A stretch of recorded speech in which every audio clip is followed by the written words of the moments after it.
कानपूरमधून एक धक्कादायक घटना समोर आली आहे। कानपूरमधील एका हॉटेलच्या रूममध्ये एका महिला कॉन्स्टेबल सोबत रात्रीच्या वेळी उन्नावच्या बिघापूरचे पोलीस उपनिरीक्षक कृपाशंकर कणोजिया यांना रंगेहात पकडण्यात आलं होतं।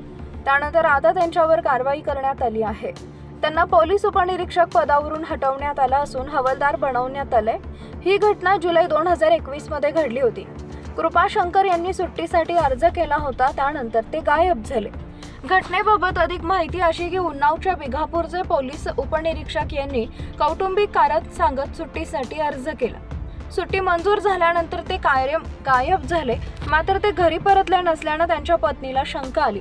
कणोजिया यांच्या पत्नीने पोलीस ठाण्यात धाव घेत आपल्या पतीचा शोध घ्यावा अशी विनंती केली। पत्नीच्या तक्रारीनंतर पोलिसांनी मोबाईल लोकेशनच्या आधारे कणोजिया यांचा शोध घेण्यास सुरुवात केली। तेव्हा त्यांच्या मोबाईलचं लोकेशन कानपूरमधील एका हॉटेलमध्ये आढळून आलं। ज्या हॉटेलमध्ये कणोजिया यांच्या मोबाईलचं लोकेशन सापडलं तिथं पोलिसांनी छापा टाकला। समोर जे दिसलं ते पाहून पोलिसांना धक्काच बसला। कणोजिया यांना त्या हॉटेलमधून एका महिला हवालदारासोबत रंगेहात पकडण्यात आलं।